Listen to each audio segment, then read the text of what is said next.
போர் நிறுத்த பேச்சுவார்த்தைகளுக்கு மத்தியில் காசாவில் பாலஸ்தீனியர்களுக்கு நம்பிக்கை பிறந்துள்ளது. காசாவில் உள்ள பாலஸ்தீனியர்கள் எச்சரிக்கையுடன் நம்பிக்கையுடன் உள்ளனர். போர் நிறுத்தத்தின் உடனடி அறிக்கைகள் வேகம் பெற்றுள்ளதாக கூறப்படுகிறது. விடியற் காலையில் இருந்து இஸ்ரேலிய தாக்குதல்களில் குறைந்தது 45 பாலஸ்தீனியர்கள் கொல்லப்பட்டதாக மருத்துவ வட்டாரங்கள் தெரிவிக்கின்றன. சாத்தியமான போர் நிறுத்த ஒப்பந்தத்தின் முன்னேற்றம் பற்றி அறிக்கைகளுக்கு இடையே அதிகரித்து வரும் இறப்பு எண்ணிக்கையும் வந்துள்ளது. இந்த வாரம் ஒரு உடன்பாடு சாத்தியமாகும் என்று அமெரிக்க உயர் அதிகாரி ஒருவர் கூறினார்.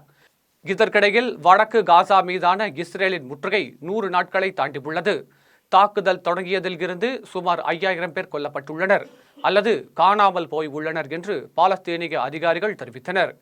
காசாவில் இஸ்ரேலின் இனப்படுகொலையின் குறைந்தது 46,584 பாலஸ்தீனியர்கள் கொல்லப்பட்டுள்ளனர் மற்றும் 1,09,731 பேர் காயமடைந்துள்ளனர். 7 அக்டோபர் 2023 முதல் இஸ்ரேலில் குறைந்தது 1139 பேர் ஹமாஸ் தலைமையிலான தாக்குதல்களில் கொல்லப்பட்டனர் மற்றும் 200க்கும் மேற்பட்டோர் சிறைப்பிடிக்கப்பட்டனர்.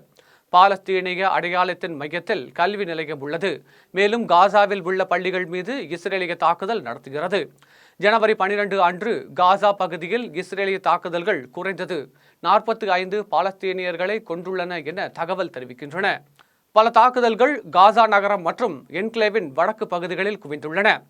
கத்தாரின் அமீர் உடனான சந்திப்பிற்கு பிறகு வெளியிடப்பட்ட அறிக்கையின்படி போர் நிறுத்த ஒப்பந்தம் வெற்றியின் விளிம்பில் உள்ளது என்று அமெரிக்கா சுட்டிக்காட்டியுள்ளது.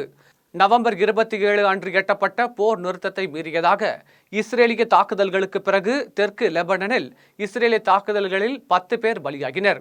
ஒவ்வொரு இஸ்ரேலிய பெண் சிப்பாய்க்கும் ஈடாக 50 பாலஸ்தீனிய கைதிகள் இஸ்ரேல் விடுவிக்கும். அவர்களில் 30 பேர் ஆயுள் தண்டனை அனுபவித்து வருகின்றனர்.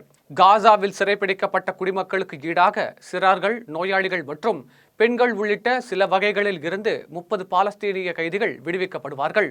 ஒப்பந்தத்தின் முதல் கட்டத்தின் முடிவில் காசா மற்றும் எகிப்து இடையே உள்ள ஒரு குறுகிய நிலப்பகுதியான பிலடெல்பி காரிடாரில் இருந்து இஸ்ரேல் விலகும்.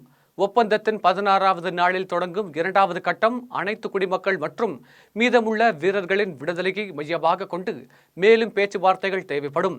3வது கட்டமானது நீண்ட கால ஏற்பாடுகள், ஸ்ட்ரிப்பில் மாற்று அரசாங்கத்தை நிறுவுவது பற்றிய விவாதங்கள் மற்றும் என்க்ளேவை மறுசீரமைப்பதற்கான திட்டங்கள் உட்பட 1 மில்லியன் பாலஸ்தீனிய அகதிகளை வடக்கு காசா பகுதியில் திருப்பி அனுப்ப இஸ்ரேல் ஒப்புக்கொண்டதாகவும் ஒரு சர்வதேச அமைப்பால் மேற்கொள்ளப்படும் பாதுகாப்பு சோதனைகளுடன் இஸ்ரேல் ஒப்புக்கொண்டதாக செய்தி நிறுவனம் தெரிவித்துள்ளது.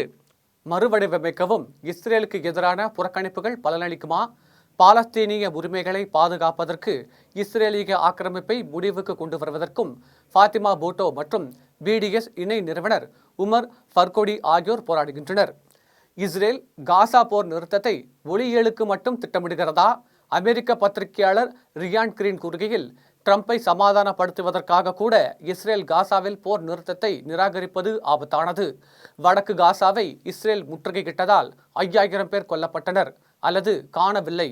புதுப்பிக்கப்பட்ட போர் நிறுத்த பேச்சுவார்த்தைகளுக்கு மத்தியில் இஸ்ரேலிய ராணுவம் வடக்கில் அதன் முற்றுகை மற்றும் காசா முழுவதும் தாக்குதல்களை தீவிரப்படுத்தியுள்ளது.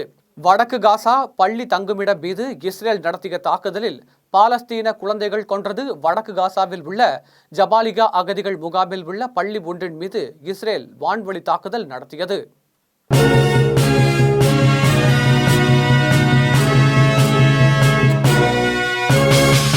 உடனுக்குடன் அப்டேட் தெரிந்து கொள்ள ஜெம் டிவி தமிழ் ஆப்பை இன்ஸ்டால் செய்யவும்.